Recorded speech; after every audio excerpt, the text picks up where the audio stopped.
ये 13 दोष ऐसे हैं जिसके जीवन में होंगे तो उसको कभी शांति, कभी सुख, कभी ऐश्वर्य ये टिकेगा नहीं और दुर्गति निश्चित हो जाएगी। बहुत ध्यान से सुने। एक श्लोक में 6 दोष और दूसरे श्लोक में 7 दोष। उपासक को कभी इन दोषों को अपने अंदर टिकने नहीं देना चाहिए। और जो संसार के मार्ग में चल रहे, अगर इन दोषों में चलेंगे तो हुआ जो आपके पुण्य कर्मों से ऐश्वर्य है भी वो नष्ट हो जाएगा। आप दुख, चिंता, शोक से ग्रसित होकर बड़ा दुख में जीवन व्यतीत करेंगे और आपकी गति बिगड़ जाएगी, दुर्गति हो जाएगी। विकत्थनः स्पृहायुर्मनस्वी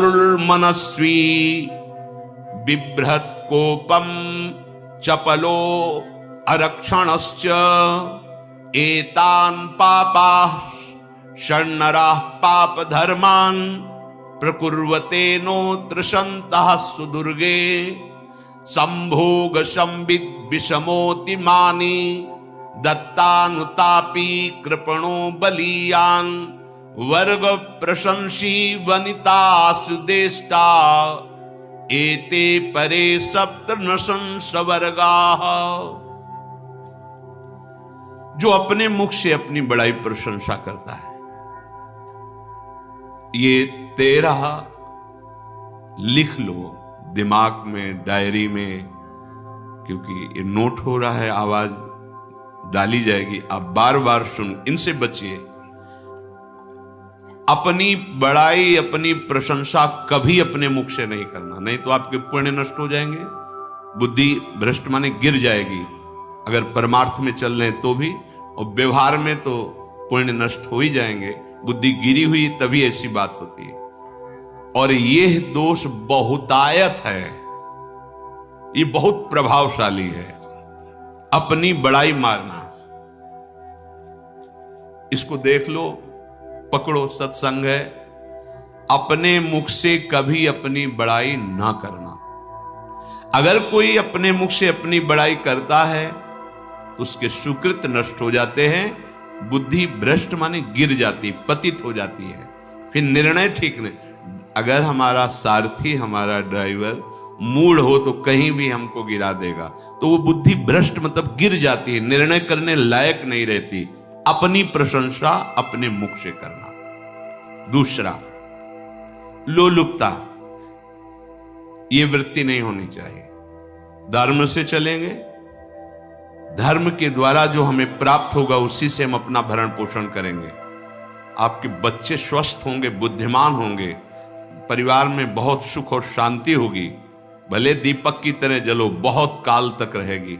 लक्ष्मी जी भी आपके घर में बहुत काल, हम ये नहीं कहते कि बहुत नहीं, जितनी है बहुत सुख शांति से चलोगे। अगर लोलुपता करोगे, हिंसा, छल कपट, व्यभिचार, चोरी, ऐसे धन आ जाए, वो आएगा, लेकिन वो हाइलोजन की तरह आएगा, एकदम प्रकाश और फ्यूज, बिल्कुल अंधकार करके जाएगा। देख लेना, तुम्हारे जो सुख के हेतु हैं, तुम्हारा शरीर, तुम्हारे बच्चे, तुम्हारी पत्नी, तुम्हारा परिवार, उसको देख के तुम रात दिन जलोगे बिना आग के।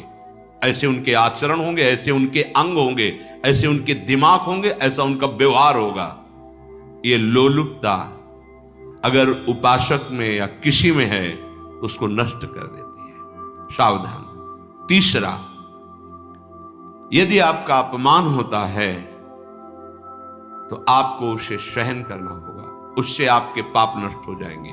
जो तनिक सा भी अपमान होने पर बहुत क्रोध करके दूसरे का अपकार करने लगता है, ये आपका पतन करा देगा, ये आपको फंसा देगा, हृदय जलेगा, अर्थव्यवस्था नष्ट होगी, पूरा परिवार दुखी होगा।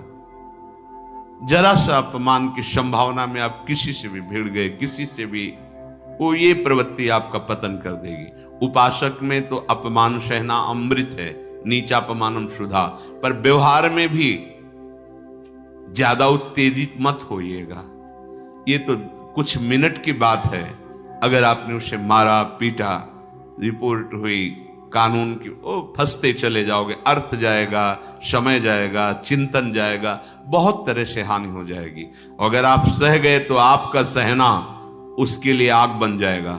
उमा क्षमा साप होते भारी। तुम्हें दंड देने की जरूरत नहीं, उसका एक कर्म ही उसे दंड दे देगा। आप शांत हो जाइए। आप सत्संगी हैं, आप शांत रहिए। चौथा, निरंतर क्रोध और उसका चिंतन। बैठे बैठे बस द्वेषियों का चिंतन ही हो रहा है, अंदर क्रोध का चिंतन और द्वेषियों का चिंतन ही हो रहा है। द्वेष भरी बातें, द्वेष भरे क्रियाएं, उन्हीं का चिंतन करके जलते रहना क्रोध से। उपासक को तो क्रोध करना ही नहीं चाहिए, बहुत शांत। ठीक है, अभ्यास में कभी क्रोध हो सकता है, उसको फिर समन करो, अंदर से प्रायश्चित, जैसा कि अब गलती हुई, आगे नहीं करेंगे। और व्यवहार में भी क्रोध को आप पीना सीखें। अगर बार बार आपका क्रोध प्रकट होता ही रहेगा, आपका स्वभाव बिगड़ जाएगा, आपके पुण्य नष्ट हो जाएंगे और आपका जीवन नष्ट हो जाएगा। देने वाला उतना दे देगा, आपको आनंदित रहो। पैसा खर्चा, सब पूरे जीवन का विध्वंस मचा दिया क्रोध ने।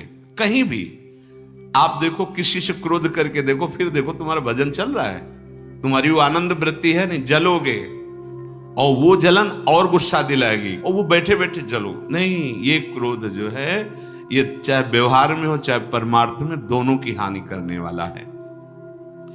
और आश्रित जनों की रक्षा ना करना। अगर कोई भाग कर आपके पास आ गया है, कोई पशु पक्षी या कोई मनुष्य, आपको चाहिए कि अब चाहे हमारे पहले प्राण जाएं, उसकी रक्षा करेंगे। सीवी जैसे तो कोई बिरले ही होते हैं, पर इतना जरूर ध्यान रहे, जैसे कोई पशु पक्षी किसी भय से आपकी सीमा के अंतर्गत आ गया है, अब उसकी रक्षा करनी है आपको। अगर आप स्वयं मार देते हैं या मरवा देते हैं, या आपके सुकृत नष्ट कर देगा, या आपकी दुर्गति का कारण बन जाएगा। और जो पाप कर्म उत्साहित होकर करते हैं, उपासक को तो बहुत सावधान रहना चाहिए, पर व्यवहार में भी जो नहीं करना चाहिए, अगर वो पाप कर्म आपके द्वारा मन में प्रेरित हो रहे हैं, संकल्प बन रहा है, क्रियाएं हो रही, दुर्गति पक्की, पुण्य नष्ट हो जाएंगे, दुख अशांति बढ़ती चली जाएगी, कभी शांति नहीं प्राप्त कर पाएंगे। ऐसा नहीं कि जो मन में आवे सो करे। पापाचरण निडर और उत्साहित होकर करना, अगर ऐसे लक्षण है, निश्चित दुर्गति होती है। ये 6, अपनी बहुत बड़ाई करने वाला अपने मुख से, लोलुपता, तनिक से अपमान में सहन ना करने वाला, निरंतर क्रोधी और आश्रित जनों की रक्षा न करने वाला, और निडर हर्षित होकर पाप कर्म करने वाला। दूसरे श्लोक में 7 है, 6 7। 1, संभोग का ही चिंतन करना, संभोग में ही मन लगाना, संभोग दूसरी स्त्रियों के साथ करने की भावना रखना। संभोग, पहला है संभोग। रात दिन बैठे बैठे बस यही चिंतन करना, गंदी बातों का, गंदी बातें देखना, गंदी बातें सुनना, गंदी बातों का चिंतन करना। फिर अन्य माताओं बहनों के प्रति काम दृष्टि से देखना, कोई आ जा रही है, दृष्टि से काम भाव से देखना, भोग बुद्धि से देखना, निश्चित पुण्यनाश, दुर्गति।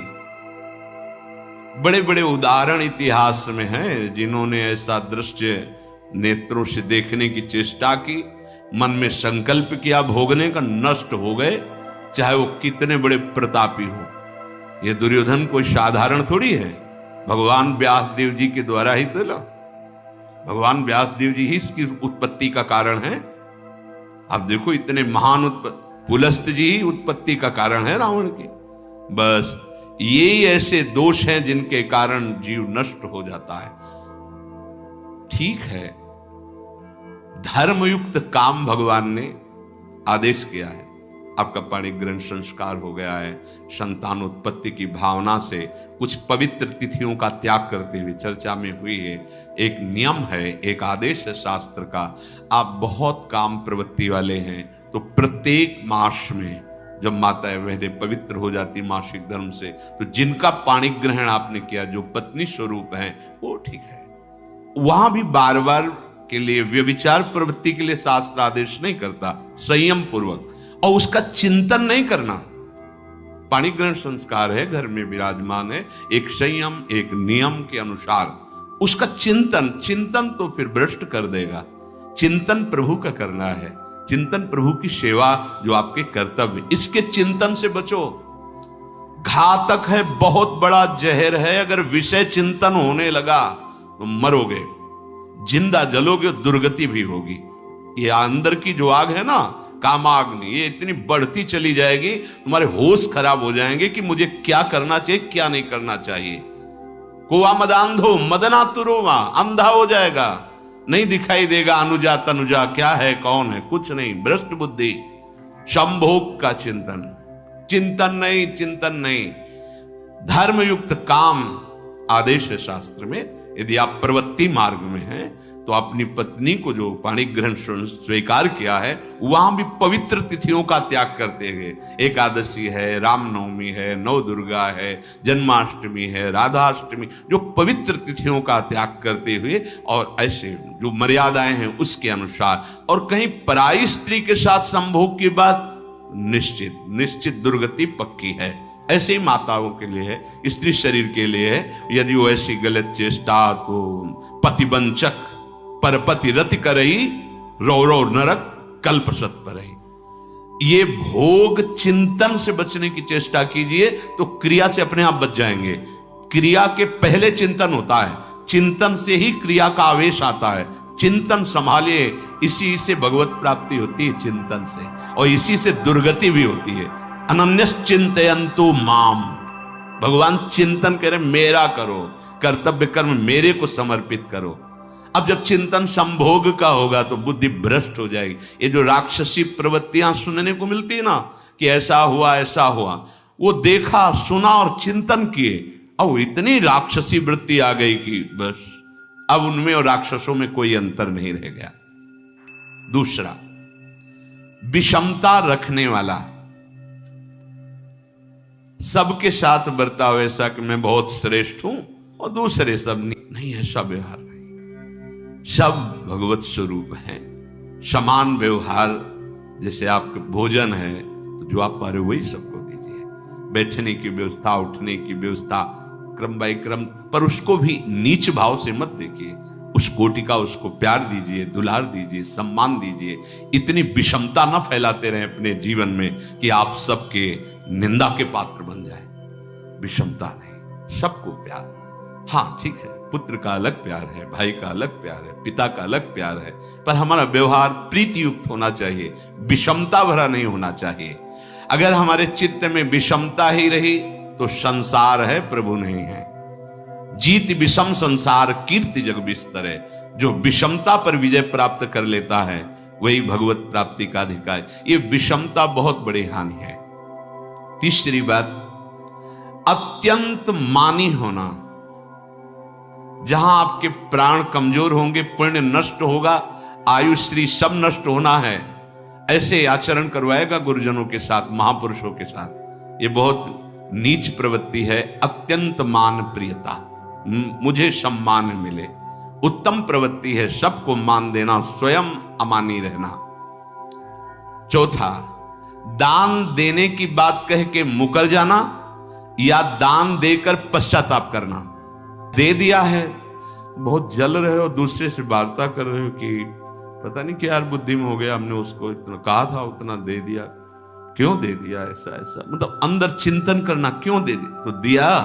इसके बाद जो आपका जलन हो रही, पश्चाताप, सुकृत नष्ट हो रहे हैं। दान देकर पश्चाताप करना या दान देने की बात कह के मुकर जाना। जैसे आपने कह दिया आपको इतना इतना ऐसा, अब आप मुकर गए, ब्याज सहित तुम्हें देना होगा, ये तुम्हारी दुर्गति का कारण बन जाएगा। ऐसे ही नहीं बोलना चाहिए, बहुत होश से। वाणी एक अमोल है, जो कोई बोले जान, ये तराजू तौल के तब मुख बाहर आन। पांचवा, अत्यंत कृपण होना। ना परिवार को सुखी कर पा रहा, ना अपने को सुखी कर पा रहा है। एक एक सिक्का बैंक में जो मर गया। धन की वास्तविक गति यही है कि अपने परिवार को खूब उसकी अनुकूलता प्रदान करो, उसमें से कुछ हिस्सा किसी ऐसे को जिससे तुम्हें बदले में कुछ लेने की भावना ना हो। कोई साधु महात्मा, गाय, पशु, पक्षी, किसी भी जीव बीमार है शरीरधारी, उसके जिससे कुछ कभी लेने की भावना ना हो, एहसान की भावना ना हो। शो धन धन्य प्रथम गति जाकी, धन्य हो गया उसका धन। अब वो कृपण का धन किसी काम में ना स्वसुख, ना परिवार के सुख, ना धर्म कार्यों में, व्यर्थ जीवन चला गया। उसी धन का चिंतन करना, उसी का संग्रह करना और उसी की रक्षा करते करते शरीर छोड़ देना, तो चिंतन बिगड़ गया। तो कह रहे हैं जो कृपणता है और अर्थ और काम की प्रशंसा, उसी की चर्चा, उसी का चिंतन, रुपया और भोग, उसी की चर्चा कर, जहां बैठे रुपया की चर्चा, भोग की चर्चा, जहां एकांत में बैठे उसी का चिंतन, कैसे रुपया बढ़े, कैसे भोग मिले। और अगर अवसर मिला तो रुपया अधर्म से आवे चाहे धर्म से, उसको इसकी कोई परवाह नहीं। भोग चाहे धर्म से हो चाहे अधर्म से, जिसका अर्थ और काम भोग ही चिंतन है वो धर्म नहीं। जिसका धर्म चिंतन का विषय है तो अर्थ और काम भी ऐसा होगा जो मोक्ष प्रदान करने वाला हो। धर्म, अर्थ, काम, मोक्ष। और जो बालक, स्त्री, पागल, असहाय, जो इनकी रक्षा न करके इनकी हानि करता है, दुर्गति निश्चित है। माना आपकी पत्नी है, उसका स्वभाव बिगड़ा हुआ है, क्रोधी है, कटु वचन बोल, लेकिन आपके ही प्रारब्ध के लिए, माना आपका पति ऐसा स्वभाव वाला है, पर आपके ही प्रारब्ध से तो संयोग बना है आकर, अब इसका निर्वाह कर ले जाओ तो पवित्र हो जाओगे दोनों। और अगर झगड़ा और लड़ाई और मारपीट और कहीं हिंसा आदि के रूप में उतर गए तो फिर और करनी बिगड़ गई। बालक है, आप उसको ज्ञान नहीं कि आप पवित्र है, कि आप पवित्र है, उसको ज्ञान नहीं कि आप उसके साथ व्यवहार अच्छा कर रहे हैं कि बुरा कर रहे हैं। रक्षा करनी है आपको, शोषण नहीं करना। कह रहे हैं स्त्री, बालक और पागल, जिसे विक्षिप्त है, पागल है, आपको रक्षा करनी है। बन जाए तो उसको भोजन, ऐसा नहीं कि ईट मारो, उसको अपमानित करो। उसकी बुद्धि खराब है, प्रारब्धवशात खराब हो गई है, तो शास्त्र आज्ञा करता है स्त्री, बालक, जैसे पागल, विक्षिप्त आदि हैं, असहाय है, असमर्थ है, बूढ़ा है, वो आप सेवा भी करो तो वो गाली दे सकते हैं, उनकी बुद्धि बिगड़ गई। आपको उनको दंड नहीं देना, मारना नहीं है आपको। मान लो आपके बड़े बूढ़े बुजुर्ग जन हैं, आप सेवा भी कर रहे हो तो आपको कटु वचन बोल सकते हैं, आपकी निंदा कर सकते हैं, लेकिन आपको उनके साथ व्यवहार सद करना है। अगर आपने इन दोषों को स्वीकार किया तो निश्चित आपकी दुर्गति होगी, न इस लोक में आपको शांति मिलेगी न परलोक में। इसलिए इन दोषों को बार बार सुन करके और हृदय में जांचो कि कहीं है तो नहीं। अगर है तो सत्संग, भजन बल, भगवत प्रार्थना के बल से इन दोषों का त्याग कर दो, जीवन मंगल में